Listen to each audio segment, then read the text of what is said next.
Pues bienvenidas a todas nuevamente.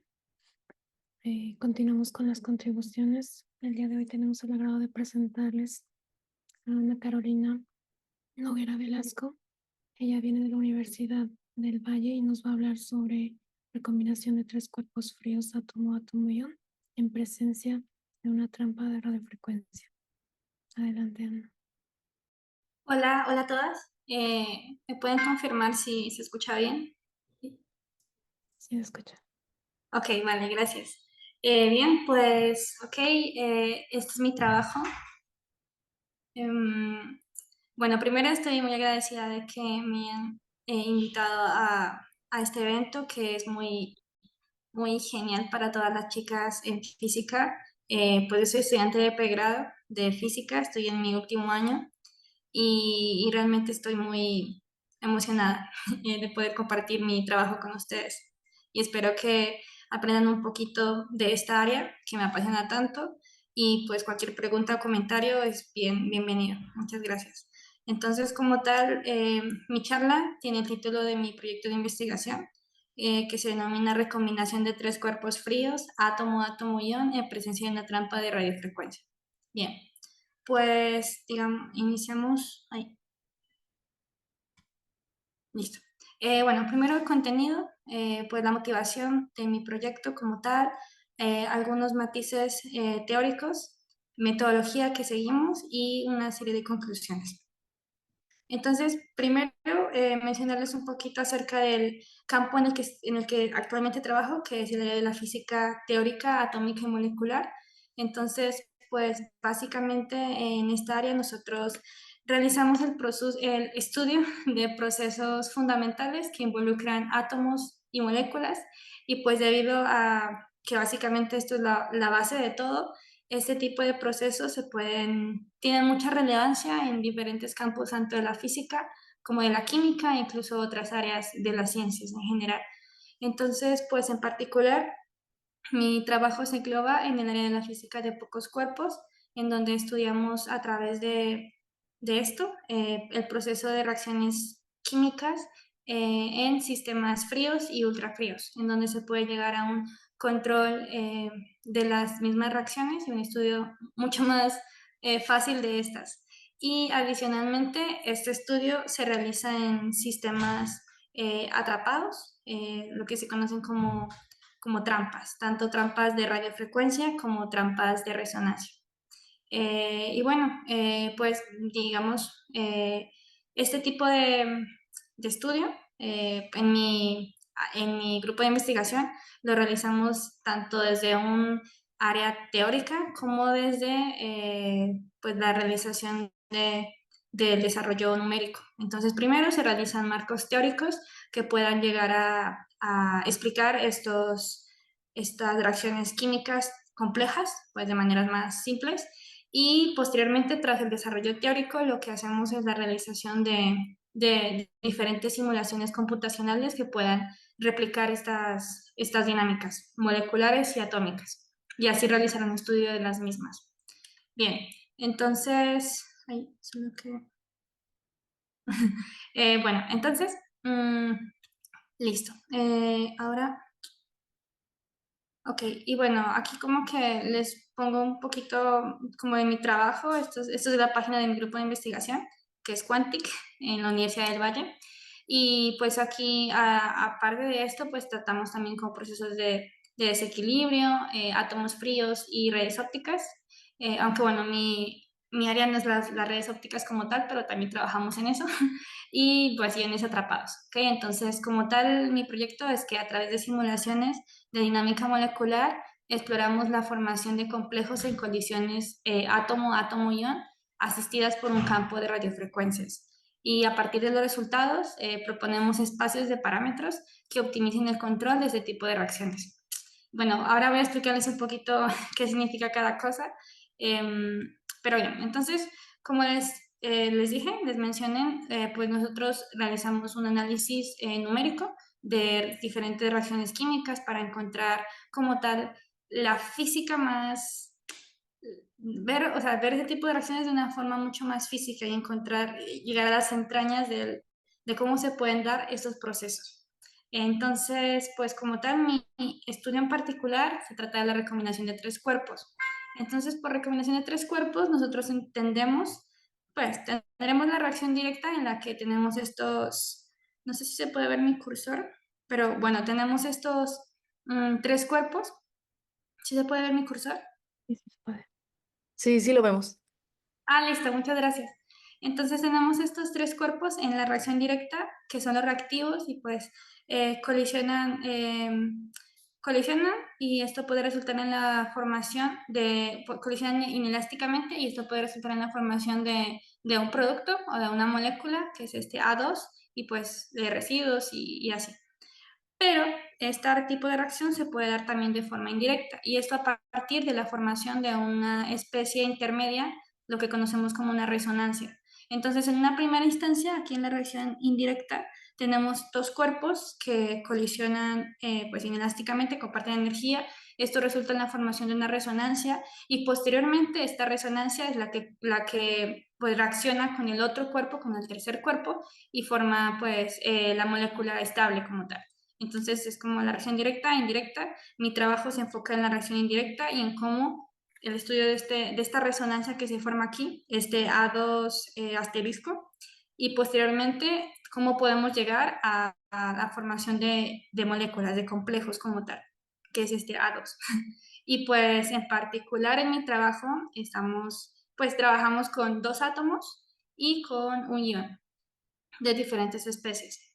Bien, entonces, bueno, como les mencioné, en general, las reacciones químicas están en todos lados y la recombinación de tres cuerpos se encuentra en muchas áreas, tanto en la física como en la química. Por ejemplo, tenemos que se encuentra en la química fría y ultrafría, la química física, la astroquímica, gases cuánticos, la física atmosférica, la física del plasma, por solo mencionar algunos casos que pues son bastante, no, como tal, no es parte de no soy experta en cada una de estas áreas, pero pues sí sé que ese tipo de recombinación se encuentra y puede explicar muchos fenómenos que podemos encontrar en estas áreas. Bien, y bueno, y como mencioné anteriormente, nosotros trabajamos con temperaturas frías, muy frías. ¿Y esto para qué? Para llegar a un control preciso de los sistemas, para trabajar, como estamos trabajando con colisiones de bajas energías, pues de esta forma se puede llegar a un mejor estudio de este tipo de colisiones que tratar con temperaturas ambiente, digamos. Y también el estudio de procesos de forma cuántica.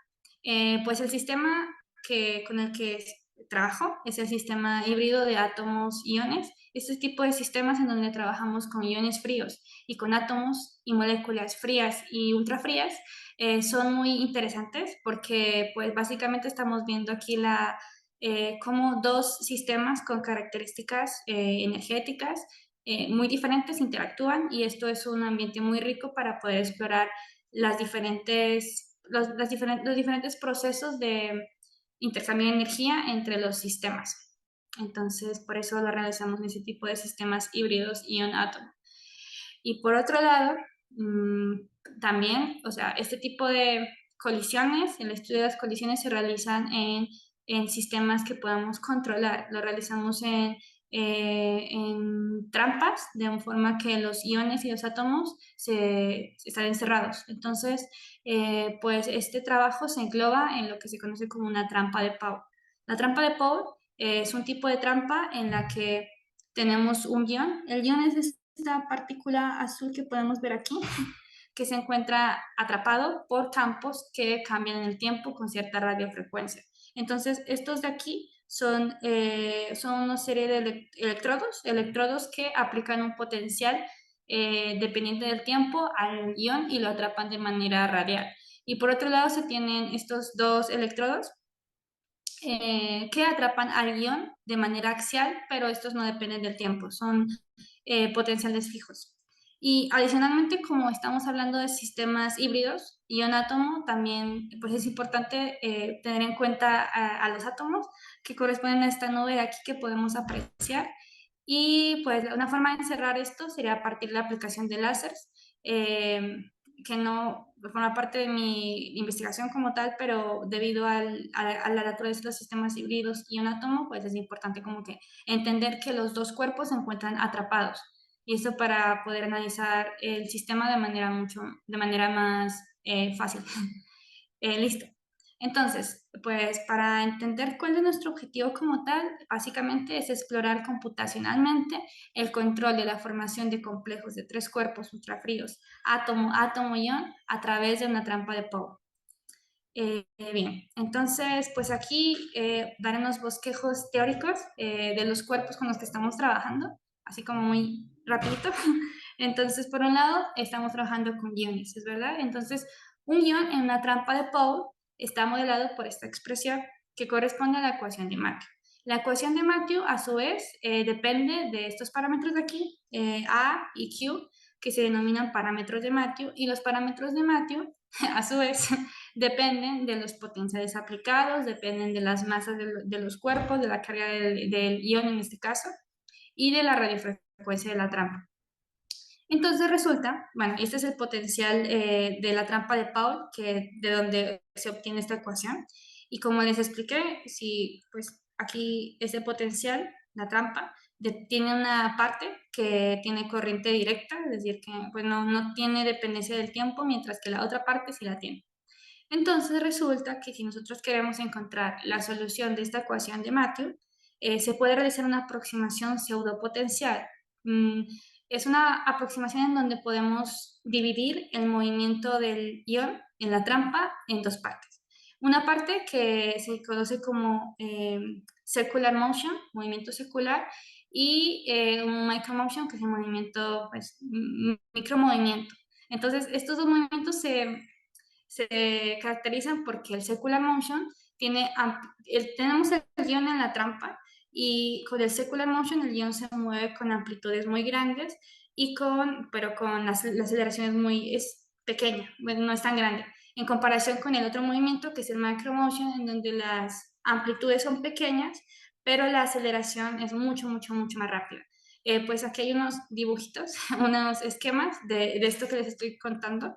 Esta de aquí sería la expresión de la ecuación de movimiento del guión en una trampa de Paul, que pues depende que tiene movimiento secular y micromotion. Y aquí podemos ver que aquí lo que se hizo fue cambiar los parámetros de la trampa, A y Q, y se puede ver como el guión para estos parámetros de aquí las amplitudes son mucho más pequeñas y el micromotion, que correspondería al movimiento rápido que se puede observar aquí, es mucho más grande, y caso contrario aquí ya tenemos en la tercera gráfica como las amplitudes se vuelven mucho más grandes de circular motion, mientras que el micromotion disminuye en cierta medida. Entonces, bueno, eso es como para más o menos entender de qué forma un ion se mueve en una trampa de Poe. Adicionalmente, como estamos tratando con sistemas átomo-ion, pues se tiene en cuenta un potencial tanto atractivo como un potencial repulsivo, que vamos a evidenciar aquí, en donde C4 corresponde a la polarizabilidad del ion, C8 también depende de esa misma polarizabilidad, y R corresponde a la distancia entre el átomo y el ion. Muy bien, entonces, como mencioné en un principio, por un lado estamos interesados en entender la formación de resonancias, que en este caso sería una resonancia inicial entre el átomo y un ion, y posteriormente metemos el otro átomo en el sistema y vemos cómo se llega de una resonancia, pasamos a la formación de un complejo de una molécula que es estable.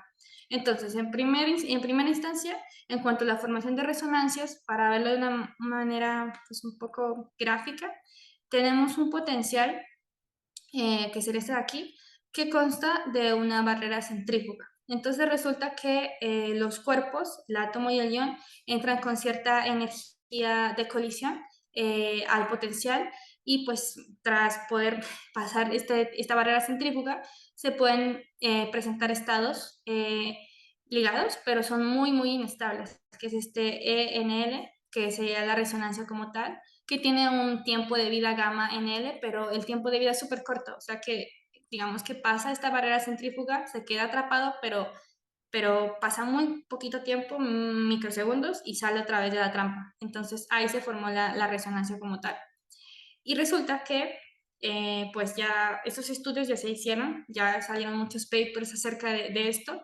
Pues nosotros estamos en particular teniendo en cuenta la formación de resonancias átomo-ion en las trampas de Pau, tenemos en cuenta, por un lado, el potencial de la trampa de Paul y por otro lado tenemos en cuenta los potenciales de atracción y repulsión debido a la interacción con el átomo. Entonces resulta que cuando tenemos el ion en la trampa, está ahí cerquita al centro, normal, tranquilo, y pues el átomo interactúa con este ion y colisionan los dos, se pueden presentar dos casos, que bajo ciertas fases y bajo ciertas condiciones, digamos que bueno, el átomo y el ion colisionan y luego el átomo le agrega energía al sistema y el átomo y el ion salen disparados de la trampa y no pasa nada y ya, y pues. Pero eso no nos interesa saber el caso contrario, en donde el átomo, en lugar de añadirle energía al sistema, le quita energía al sistema y esto resulta en la formación de una resonancia como la que podemos ver aquí. O sea, podemos ver como las trayectorias del ion y el átomo como que se unen durante un cierto tiempo. De nuevo, este tiempo es muy, muy corto, pero existe, esta es la resonancia. Y al final, sí o sí, pues el átomo y el ion salen disparados de la trampa y ya, hasta ahí llega. Esta es la resonancia como tal. Entonces, pues ya se ha estudiado como que bajo qué parámetros, cambiando ciertas condiciones de la trampa o de los cuerpos, la resonancia puede durar un poquito más, menos, pero sigue siendo una resonancia, no es como tal un complejo, no es una molécula. Bueno, y entonces, ya hablando un poquito más como tal de mi trabajo, de lo que les hablé, fue esta primera parte, en la que tenemos dos cuerpos y se forma esta resonancia que es A2 asterisco. Entonces, la resonancia se forma entre el átomo y el ion, favorecido por la influencia de la trampa de Paul y el potencial de polarización. Listo.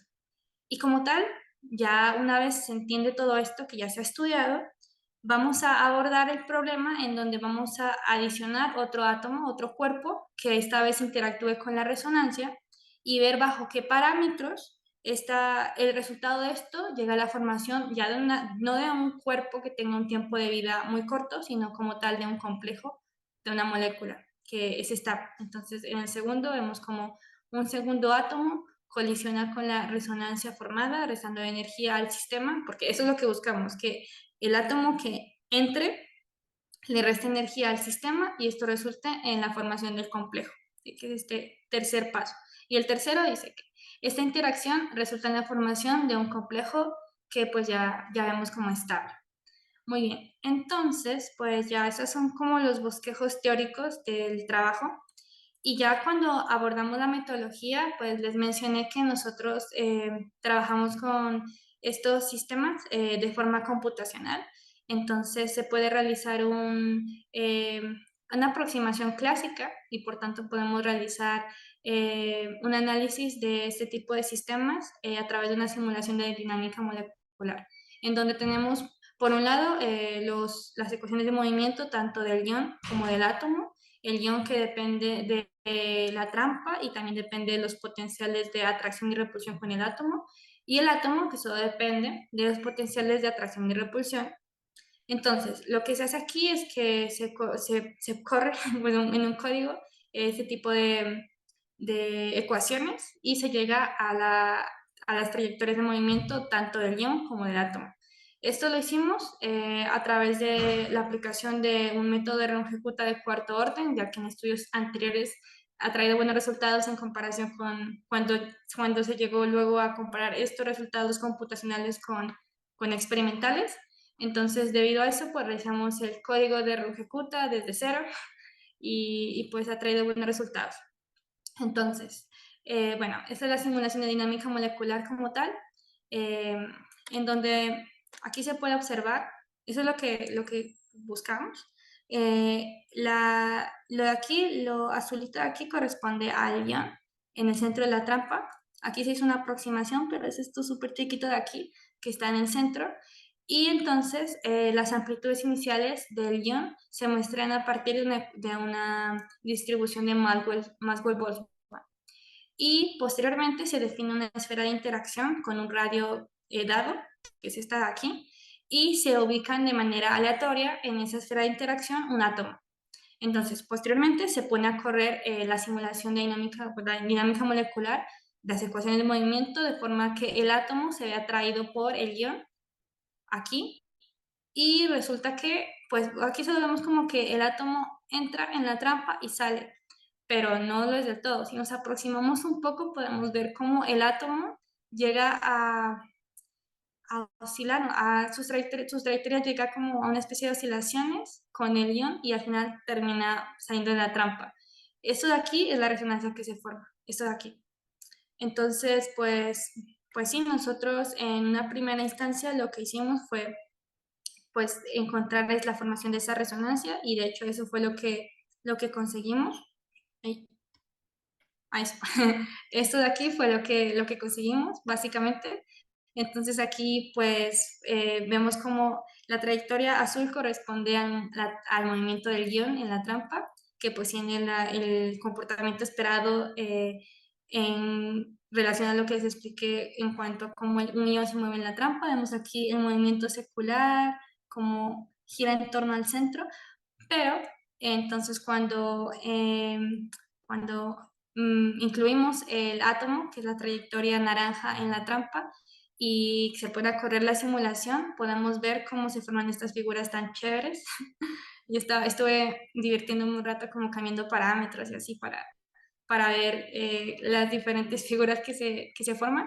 Y podemos ver cómo aquí resulta en la aproximación de sus trayectorias y como tal la formación de una resonancia, pero esto o sea, tiene tiempos de vida muy cortos y estamos hablando aquí de distancias de micrómetros, o sea, son muy, muy pequeñas, pero están allí. Entonces, pues como tal, en mi trabajo ya llegamos a simular estas resonancias y vemos que bajo ciertos cambios en los parámetros, porque recuerden que las velocidades del átomo y del ion se muestran a partir de una distribución de Maxwell-Boltzmann, entonces también tienen un poquito de estadística detrás. Entonces, si uno cambia los parámetros o incluso corre un código diferente, eso siempre va a dar diferente. Pero bueno, entonces aquí tenemos la resonancia que se forma y pues el paso que sigue y con el que ya estamos trabajando es que podamos insertar otro átomo en la simulación y ya no queremos que esta resonancia se vaya, queremos que se mantenga ahí y pues como tal ya poder evidenciar la formación de un complejo, de una molécula que sea estable en el tiempo. Y ya, y a partir de eso, una vez ya podemos observar cómo esa molécula está allí, ver bajo qué cambian los parámetros de la trampa, de las masas de las especies, etcétera, pues podamos ver cómo podemos llegar a que este complejo sea estable en el tiempo. Y pues sí, eso básicamente es como mi trabajo. Finalmente, no sé si, es que no sé cuánto tiempo me queda. Me quedan 4 minutos, bueno, de hecho. Perfecto, listo. Entonces, pues finalmente aquí son unas conclusiones de mi trabajo. Entonces, nosotros evidenciamos la formación de resonancias ion-átomo en trampas de Paul mediante la anterior simulación desarrollada y además, pues también observamos cómo estas resonancias tienen un tiempo de vida muy, muy corto. Y pues actualmente estamos buscando introducir un segundo átomo en la trampa, de manera que este átomo le resta energía al sistema y lleguemos a la formación de un complejo estable. Y tras la formación del complejo, pues ya se busca ver bajo qué parámetros y cambios en el sistema podemos llegar a que esta molécula como tal, pues dure mucho más tiempo, con un tiempo de vida mucho más largo y ya sea una molécula. Y sí, básicamente ese es mi trabajo. Este es uno de tantos, o sea, estudios que se puede realizar. En mi caso fue la recomendación de 3 cuerpos, pero hay un montón de reacciones químicas que se pueden estudiar desde este punto de vista más físico. Y es muy, muy interesante, la verdad, trabajar con este tipo de sistemas. Y ya, ese es mi trabajo. Pues muchas gracias por su atención prestada. Este es mi correo por si tiene algún comentario adicional, alguna duda al respecto, cualquier cosa, aquí está. Y ya, y pues espero que haya sido una buena charla y que hayan aprendido. Y también en el caso de que alguien por aquí sepa cositas que yo no incluí o algo, pues me lo haga saber. Muchas gracias. A continuación tenemos a Clara Rojas. Ella viene de la Universidad Yachai Tech, perdón si lo pronuncié mal. Está Y bien. hablar sobre el estudio de algunos modelos inflacionarios soportados por las observaciones del Plan 2018. Adelante. Buenas tardes. Primero, muchas gracias por haber aceptado mi charla como contribución a este evento. Y bueno, les voy a hablar un poco de lo que he estado trabajando con algunos de mis estudiantes este último año, que es estudiar varios modelos inflacionarios que son soportados por las observaciones del plan, como por ejemplo el modelo inflacionario de Hilton con potencia igual a 4 y el modelo de Starobinsky. En este análisis nosotros hicimos los cálculos numéricamente y comparamos con una aproximación muy conocida en cosmología inflacionaria, que es la aproximación Slow-Roll. Entonces hemos encontrado que con el cálculo numérico, el valor de R, que es el valor de la relación que hay entre el espectro escalar y tensorial, es más bajo cuando uno hace el cálculo numérico. Es nos permite comprobar más con los datos observacionales del plan. Entonces, bueno, nosotros tenemos una serie de ecuaciones de movimiento, que son la ecuación de Friedman y la ecuación de la aceleración que uno puede ubicar en relatividad general, pero escrita en términos de un campo escalar. Vamos a trabajar en unidades de plan. Espera un momento para apagar el teléfono, no quiero que vaya a interrumpir algo.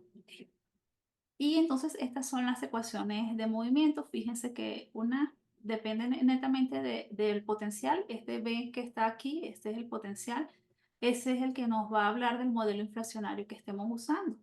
Y phi es el campo escalar. H, que es el parámetro de Hubble, está dado en términos de la derivada del factor de escala, o sea, de cómo se expande el universo y o sea, de la derivada y de la función del factor de escala. Y las ecuaciones de las perturbaciones son ecuaciones de segundo orden. Una manera de obtenerlas, y como yo lo hago, es usando una métrica de Friedman para un universo plano perturbado. Y aquí también esta función depende del factor de escala y del campo escalar, ¿ok? Y como observan, las derivadas aquí no son con respecto al tiempo conforme, que está relacionado a través del tiempo físico por esta relación. Esa es para las perturbaciones escolares que nos ayudan a entender un poco la formación de estructura. Y esta para las perturbaciones tensoriales que estaré relacionada con la producción de ondas gravitacionales primordiales. ¿Ok?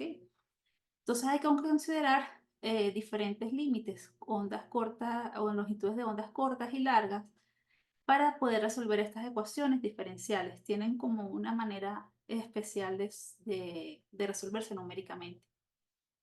Tenemos las condiciones que se usan para resolver las ecuaciones diferenciales completas y esas sirven tanto para las escalares como para las tensoriales. Y una vez resueltas estas ecuaciones diferenciales, podemos calcular la cantidad que nos interesa, que es este PS, que es el espectro de potencia escalar, y el PT, que es el espectro de potencia tensorial, ya que los observables, el espectro, el índice espectral y el tensor to escala ratio, dependen de ellos, ¿no? Aquí está, esta es la dependencia del n, que depende de 1 con la derivada logarítmica del espectro, y alfa, que es la derivada del n. Y R es la relación entre PT y PS. El análisis de slow roll. Este análisis consiste en hacer los términos de segundo orden, de las derivadas en segundo orden en el tiempo, estas sí son en tiempo físico. O sea, es decir que el potencial es muy grande, que la energía potencial domina sobre la energía cinética. Y te quedan unas ecuaciones más simples de resolver. Aunque son más simples, no todos los modelos inflacionarios que yo he estudiado tienen solución analítica. ¿Ok? A veces hay que usar soluciones numéricas. Como es una aproximación, existen ciertos parámetros que dependen netamente del potencial. Esta prima aquí significa derivada con respecto al campo escalar. Esos parámetros tienen que ser pequeños. Cuando este epsilon es igual a 1, se considera que el periodo inflacionario ha terminado. Y uno puede cuantificar cuánto duró la inflación con esta cantidad que se llama el número de E-Falling, que es básicamente una relación entre el potencial y su derivada con respecto a phi. También en la aproximación slow roll podemos obtener expresiones analíticas del espectro de potencia escalar y tensorial, dependiendo de B y de los parámetros de slow roll. Entonces podemos obtener expresiones analíticas de todo para poder comparar con nuestros resultados numéricos, ¿ok? N y R dependen de los parámetros de slow roll o también. Entonces, bueno, ¿cuál es la técnica numérica? La técnica numérica es como todo está en términos del tiempo, pero finalmente ustedes ven que esos espectros dependen de la escala K. Entonces uno evalúa en el horizonte, que es cuando ya las perturbaciones se congelan, allí es donde uno puede evaluar ciertas veces el horizonte, dependiendo del problema que tú tengas. Y tú allí puedes calcular para cada K con esta relación un tiempo y evaluar, ¿ok? Entonces, usualmente los modelos dependen de un parámetro que en estos que estamos viendo de la referencia que fueron obtenidos se llama M. Y ese parámetro se calcula con la normalización del espectro escalar, con la normalización del COBE, con esta relación. Entonces, por allí, como conocemos B y epsilon, podemos calcular el parámetro libre que está en cada modelo. Ajá, el análisis numérico. Entonces, las ecuaciones para A y para phi se resuelven numéricamente. Yo uso Wolfram, matemática, nosotros tenemos la licencia. Y usamos el método automático de matemática para resolver la ecuación diferencial, el que más se, las ecuaciones diferenciales acopladas, el que más se ajuste, y ahí obtenemos A y phi. Para el caso de las perturbaciones, de las ecuaciones de las perturbaciones, como tenemos A y phi en tiempo físico, entonces todo lo que está en tiempo conforme lo pasamos al tiempo físico y estas son las ecuaciones que resolvemos finalmente. Entonces hacemos dos etapas. Una cuando consideramos que este k cuadrado es mucho mayor que este término, en ambos casos. Estas expresiones ZS, ZS', todo depende netamente de A y de phi. O sea que conocemos toda la información. Y tenemos que realizar la integración en dos partes, ¿no? Primero considerando que K es muy grande, o sea que vamos a tener un comportamiento oscilatorio. Y segundo, esa consolución final va a ser condición inicial para la ecuación diferencial completa. ¿Sí? Tenemos la solución de esto. Hacemos la integración hasta cierto número de foldings y después eso nos ayuda, la solución final de la ecuación 28 y 29 nos da la solución, la condición inicial para resolver la ecuación diferencial completa. Entonces, en estos modelos tenemos un poquito de error numérico en la solución numérica. Y entonces, cuando se calcula la derivada para calcular el espectro de potencias, el índice espectral, perdón, escalar espectral, nos da mucho error numérico. Entonces, una manera que vimos en la literatura es ajustar usando esta forma, donde K asterisco es la escala del plan, donde se evalúa. Y así obtenemos los parámetros AS en las escalas del plan, S hace igual a PS, y conseguimos los parámetros observables y podemos comparar. Tenemos una ecuación similar para PT, entonces tenemos de aquí de PT, nos interesa es PT esencialmente para calcular R numéricamente. Entonces, bueno, aquí les explico, esta es la relación, si no consideramos los running, esta es la relación que tenemos para PS y AS. Entonces, en la escala pivote, que es 0,5, esto se hace 1, logaritmo 0, y nos queda que PS de K en 0,05 megaparsec a menos 1 es igual al logaritmo de AS. Entonces, vamos a trabajar con la amplitud AS en lo siguiente, ¿ok? Entonces, los modelos de inflación, el primero es el Hilton, depende de una potencia P. Este logaritmo 10 de mu va entre menos 2 y 2. Y el que se ajusta a las observaciones corresponde a P igual a 4. Entonces, bueno, aquí tienen el potencial. La inflación aquí ocurre de izquierda a derecha. Es un potencial bonito, pero es un poco difícil de trabajar con él. Aquí están los parámetros de slow roll. Los hicimos primero en general para cualquier P. Haciendo phi igual a 1, tenemos una relación. Aquí no tenemos solución analítica, todo es numérico. Y finalmente obtenemos una relación para el phi de slow roll numéricamente también. ¿Por qué es importante este phi? Porque fijando los parámetros, este phi de slow roll nos va a servir como condición inicial también para resolver las ecuaciones diferenciales completas de las ecuaciones de movimiento, ¿no? Y bueno, el parámetro M aquí es dado directamente por esto, y phi asterisco es phi evaluado en el tiempo, que corresponde a acá 0,05 megaparsec a menos 1. Bueno, para el caso particular que estudiamos, la ecuación para phi de Slow-Roll se reduce a esto, y al final también tenemos que resolver numéricamente. Aquí tenemos las expresiones para PS, NS y R, que es lo que vamos a comparar.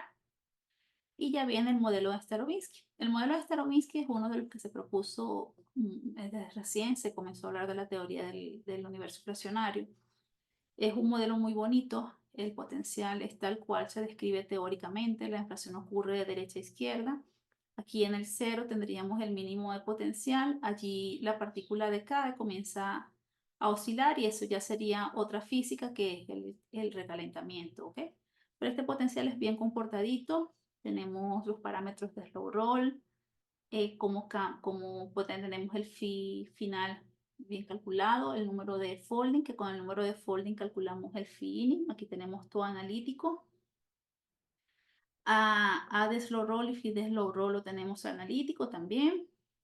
Y el factor M, que es el parámetro que tenemos que normalizar.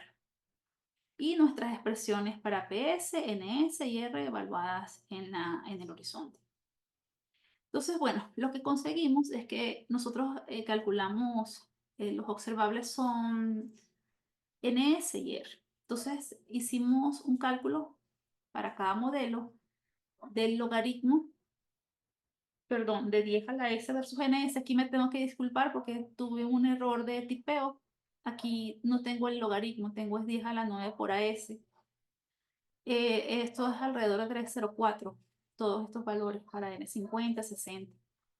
Y lo tenemos comparado para slow roll y numérico, y lo que podemos observar es que numéricamente el resultado para S sube, el resultado para NS baja, lo que nos ayuda a favorecer más el modelo, y para R lo tenemos también que baja. Entonces eso nos favorece los modelos. Aquí está calculado para 50 y 60 IFOR, que acorde al plan es lo que se requiere para que haya un periodo suficiente de inflación.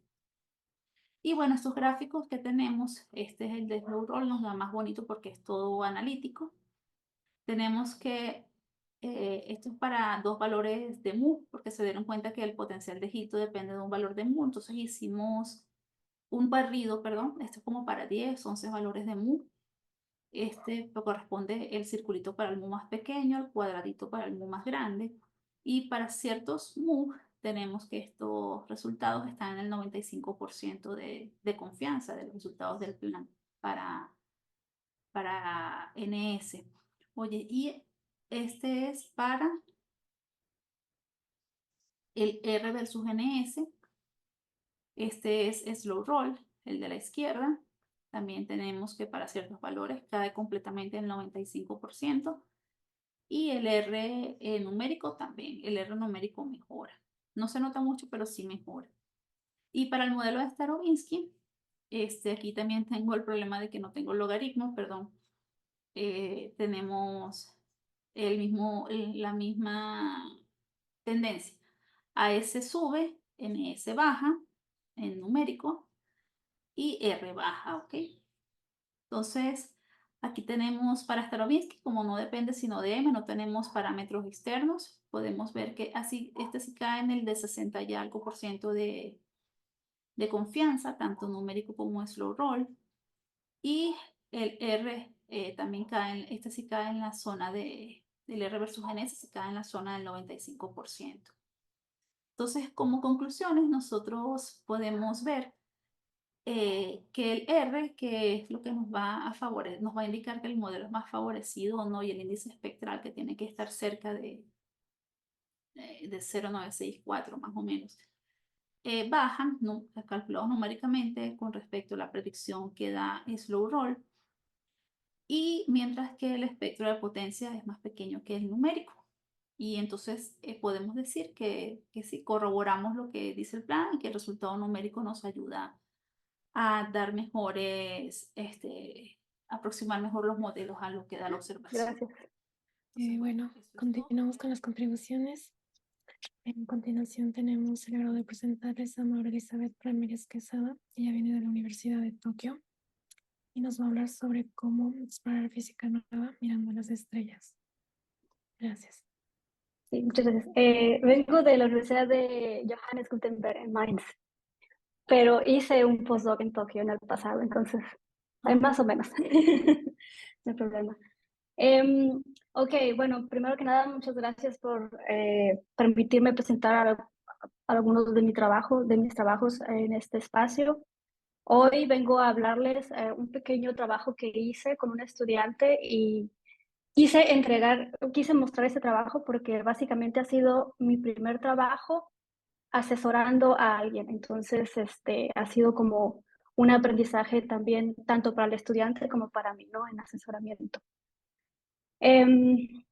Bueno, como ya se ha discutido en diversas pláticas durante el workshop, sabemos que todo lo que conocemos o la interacción de las partículas que observamos de cómo funciona el universo, está todo resumido en algo que llamamos el modelo estándar. Entonces, aquí tenemos las partículas elementales y todas sus interacciones. Y la última de las piezas que se encontró fue el bosón de Higgs.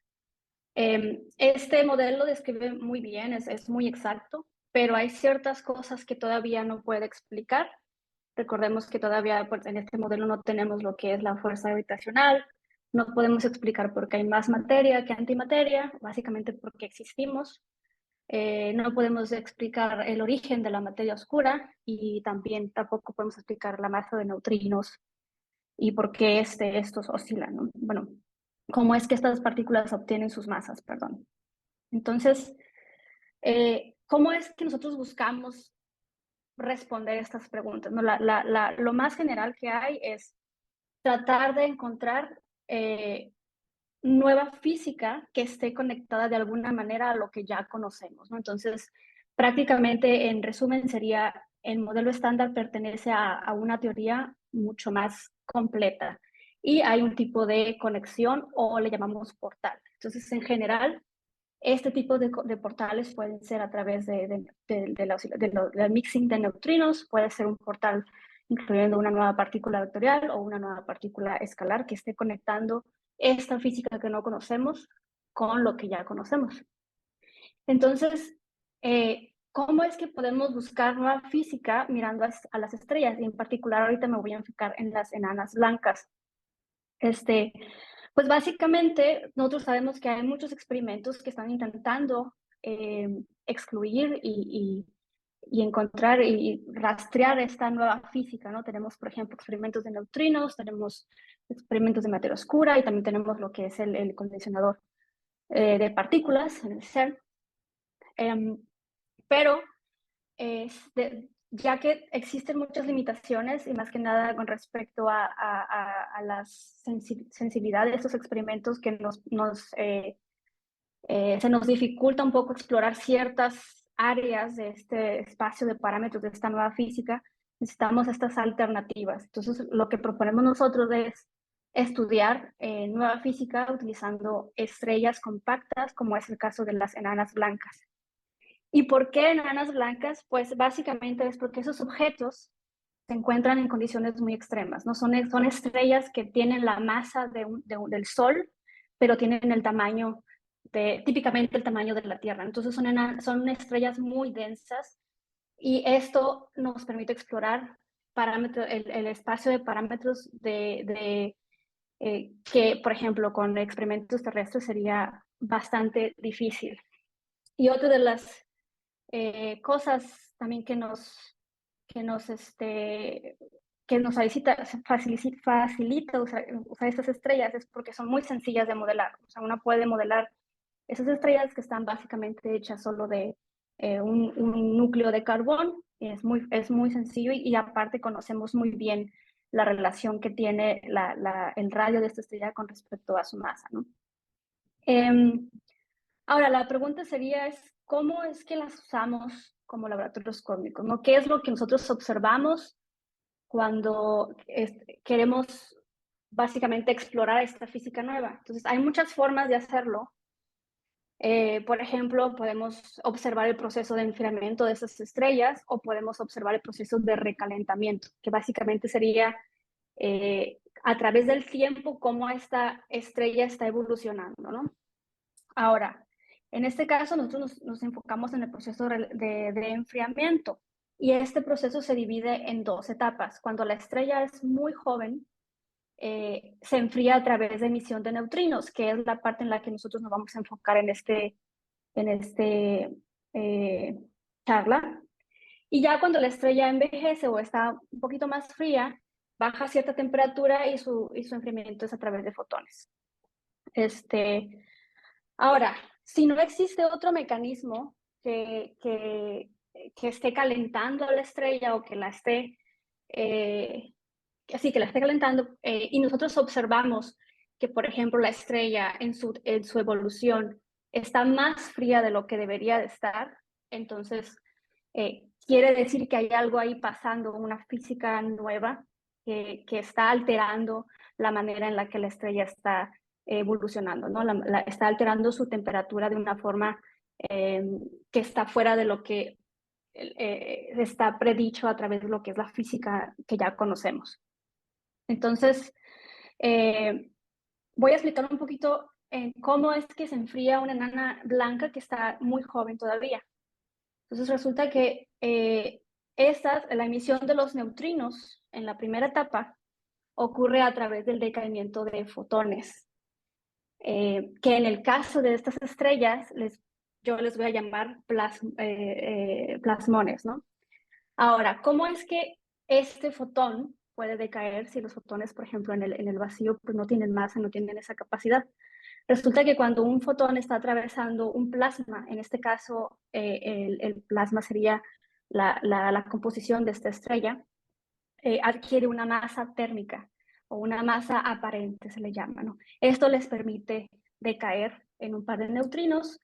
Estos neutrinos se generan en este decaimiento, ya no interactúan con el resto de las partículas en el núcleo y escapan la estrella, produciendo que ésta se enfríe, ¿no? O sea, robando esta energía y enfriándola.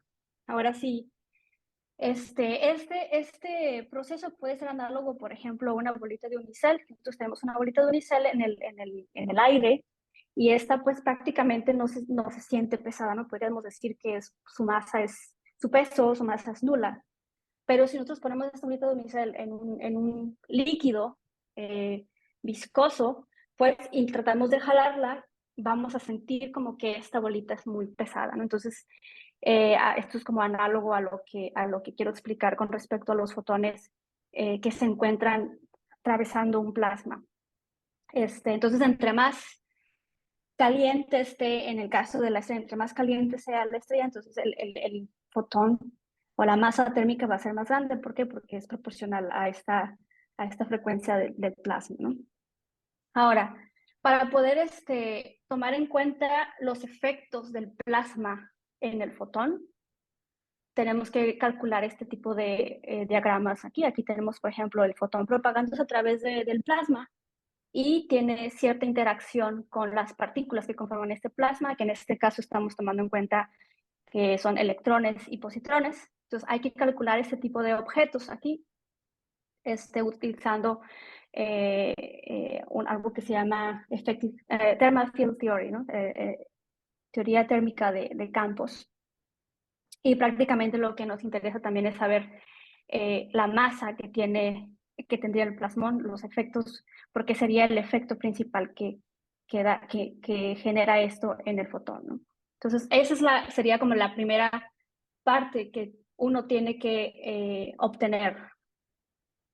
Y esto es análogo a la bolita de unicel. Claro.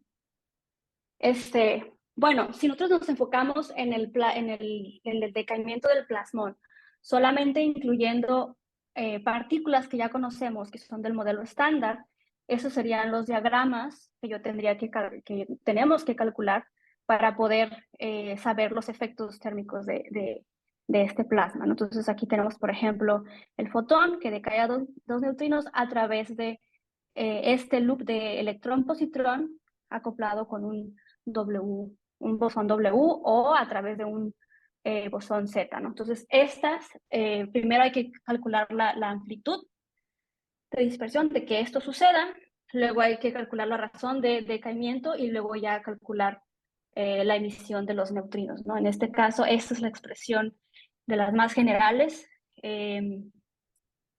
Aquí tenemos, por ejemplo, el número de densidad de los fotones que hay propagándose, y estas son cantidades que uno tiene que vienen ya a partir de esta expresión aquí, ¿no? De la amplitud de dispersión. No voy a dar mucho detalle porque es muy técnico.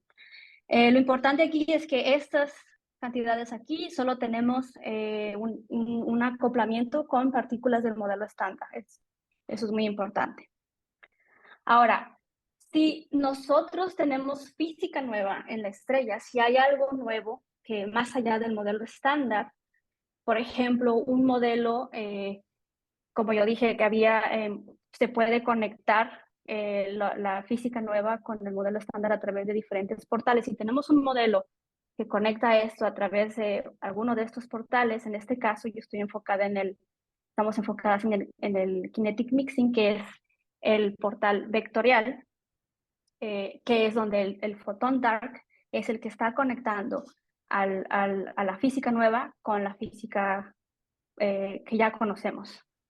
Si tenemos ese tipo de portal, ese tipo de conexión, entonces hay un diagrama adicional al anterior que teníamos, ¿no? O sea, aquí tenemos puro modelo estándar, pero si tenemos física nueva, tenemos este nuevo diagrama que es similar al del bosón Z, pero en lugar de un bosón Z aquí tenemos un fotón oscuro, un dark photon. Entonces lo que hay que hacer es incluir este decaimiento adicional que nos va a ayudar, que va a contribuir al enfriamiento, ¿no? Va a contribuir a la generación de estos neutrinos que eventualmente van a escapar la estrella, lo que significa que van a robar un poquito más de energía de lo que nosotros predecimos con el modelo estándar, ¿no? Entonces, básicamente seguir la misma receta de antes, calcular la amplitud, después calcular el decaimiento y hasta poder encontrar lo que es la emisión de los neutrinos, pero ahora incluyendo esta física nueva. Y aquí es muy importante, ¿sí? Hay una pregunta Ujú. de Fabi. No Sí, sé si- gracias. Quería preguntar como de qué orden es la masa del fotón o del plasmón. Es como del orden de M y B, porque la temperatura de la white dwarf no es muy caliente. Pueden ser como 10 a la 9 Kelvin, un poquito más arriba de 10 a la 9 Kelvin, tal vez, pero la frecuencia del plasmón, del plasma, es del orden del MeV. Entonces, también es importante que por eso simplemente puedes, en este caso, pues solo produces estos neutrinos, ¿no? No puedes producir partículas más pesadas, Sí. porque está Ok. limitado la masa de tu fotón. Sí, gracias. Sí, no hay problema. Gracias por la pregunta. Bueno, cuando calculamos todo esto, ahora encontramos esta nueva expresión aquí, que ahora tenemos incluido lo que es la física nueva. Voy a expandir un poquito esto de aquí, ¿no? Acá está. Entonces, por ejemplo, aquí tenemos la contribución pura del modelo estándar y tenemos la contribución pura de lo que es la nueva física. Entonces, estos simplemente son parámetros. Por ejemplo, aquí tenemos el parámetro que sería de la masa del fotón oscuro, qué tan masivo va a ser o qué tan masivo estamos considerando que es, ¿no? Y es uno de los parámetros que a nosotros nos interesa excluir o averiguar qué tanto podemos ahí tener. Esta epsilon sería la interacción del dark photon con el modelo estándar, y esto simplemente viene de la interacción del dark photon con el sector oscuro, ¿no? Y aquí simplemente tenemos lo que es la mezcla la combinación de estos dos, la interferencia. Entonces, como ya dije, lo que nos interesa es restringir qué tan fuerte es la interacción entre el dark photon y el modelo estándar. Entonces nos interesa explorar este parámetro versus la masa del fotón dark. Y esto lo hacemos a través de observar lo que es la luminosidad de estas estrellas. Entonces, lo que hay que hacer es integrar sobre todo el volumen de la estrella que estamos utilizando, que estamos observando, lo que es la emisión de los neutrinos. A partir de esa interacción nosotros podemos observar, podemos obtener lo que es la luminosidad de los neutrinos. Entonces, para poder tener o para poder estar en la etapa de producción de neutrinos, de enfriamiento a través de neutrinos, nuestra estrella tiene que ser muy caliente, ¿no? Prácticamente tiene que estar recién nacida. Y aquí, por ejemplo, metiendo algún tipo de parámetros, numeritos a los parámetros que anteriormente les mostré, en este caso voy a tomar que toda esta, que es para el sector oscuro, está entre 10 a la menos 8 y 10 a la menos 4 para calcular lo que es la luminosidad de neutrinos. Uno puede más o menos estimar qué tan diferente va a ser de la luminosidad que es proveniente solamente del modelo estándar, ¿no? Entonces, por ejemplo, aquí, fijando estos parámetros y fijando la masa, en este caso, la masa del fotón dark, yo puedo calcular la luminosidad y variarla con respecto a la temperatura de la estrella, ¿no? De 10 a la 9 y 10 a la 7 kelvins en este caso. Entonces, me voy a enfocar solamente en esta parte, la transversal, porque es la parte que nace a través perdón, longitudinal, que nace a través del efecto del plasma, ¿no? Hacia el fotón. Entonces, esta línea azul corresponde al cálculo hecho solamente con partículas que ya conocemos. Pero si nosotros agregamos nueva física, por ejemplo, para este valor aquí, pues es muy pequeño, entonces la contribución es básicamente, pues es insignificante, ¿no? Está muy cerca a lo que es el modelo estándar. Pero si la interacción es un poquito más fuerte, 10 a la menos 4, podemos ver que la contribución crece más y puede ser hasta casi más o menos del orden de magnitud diferente a lo que nosotros observaríamos, ¿no? Ahora, si en lugar de esto yo fijo la temperatura, por decir 10 a la 8 kelvins, y varío un poquito lo que es la masa del fotón oscuro, aquí otra vez tengo la parte transversal, que es correspondiente solamente al modelo estándar, y estas líneas de aquí corresponden a la variación de este parámetro, ¿no? Por ejemplo, esta de acá corresponde a 10 a la menos 8 y esta de acá corresponde a 10 a la menos 4. Entonces, las líneas de intermedio son los diferentes valores que podría tener, ¿no? Entre 10 a la menos 8 y 10 a la menos 4. Lo interesante de este plot es que, por ejemplo, si yo tengo este parámetro, si mi parámetro es 10 a la menos 8, puede haber cierta diferencia si la masa del fotón oscuro es pequeña, pero cuando va creciendo, llega un momento en el que se satura hacia lo que es el modelo estándar, ¿no? Entonces, ya prácticamente tú no ves lo que la física nueva, cuando llega, por ejemplo, en este caso, más o menos del orden de 10 a la 2. Pero en el caso de 10 a la menos 4, cuando yo estoy en esta parte de aquí, uno ve la diferencia, puedes tener bastante diferencia con respecto al modelo estándar, y esta deja de ser significativa cuando estás al orden de 10 a las 4.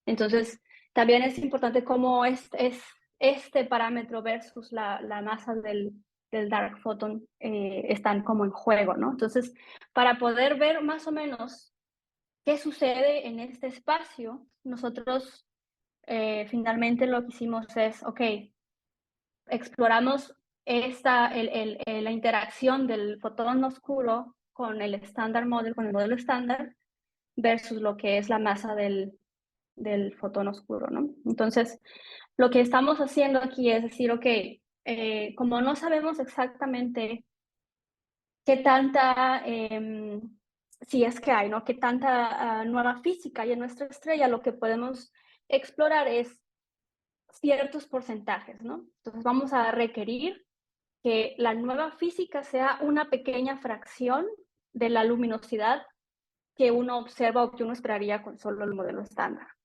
Entonces, eso es lo que tenemos en este plot. Esta es la fracción que estamos viendo y estamos imponiendo, por ejemplo, que la fracción sea menor o igual a 1%, que es muy pequeña, menor o igual a 10% o menor o igual a 50% de lo que se observa, ¿no? Entonces, en este plot, lo que tengo aquí son diferentes experimentos que han explorado este espacio de parámetros y podemos ver que con las enanas blancas podemos mejorar un poquitito más fluir un poquito más estas interacciones, ¿no? Entonces, eso es básicamente la idea general. Ahora, la parte importante y que quiero recalcar aquí es que esto es hipotético en el sentido de que estamos utilizando una estrella hipotética y estamos haciendo como un screenshot de la estrella a cierta edad. Para poder obtener mejores o más resultados realistas, lo que hay que hacer es tomar una estrella real, modelarla y además evolucionarla. Es decir, que en lugar de tomar este screenshot, también ver cómo es que su evolución es en el tiempo, ¿no? La evolución temporal, y eso nos daría pues, ya resultados más, ahora sí que se podrían decir límites, ¿no? Porque en este caso simplemente estamos estimando qué es lo que uno podría esperar utilizando esas estrellas. Y como podemos ver, pues puede ser es una vía factible, es algo que es posible que mejore lo que ya existe con experimentos terrestres. Entonces, esta es, bueno, es la conclusión de mi charla. Simplemente es evidente, como en todas las pláticas que ya se dieron, que hay necesidad de física nueva y que la estamos buscando de diferentes maneras. Y la propuesta que tenemos nosotros es que esas estrellas compactas, específicamente enanas blancas, podrían ser una forma eficiente e interesante de poder explorar estas teorías que hay, ¿no? Para poder descubrir qué hay más allá del modelo estándar. Bueno, gracias. Sin más preguntas.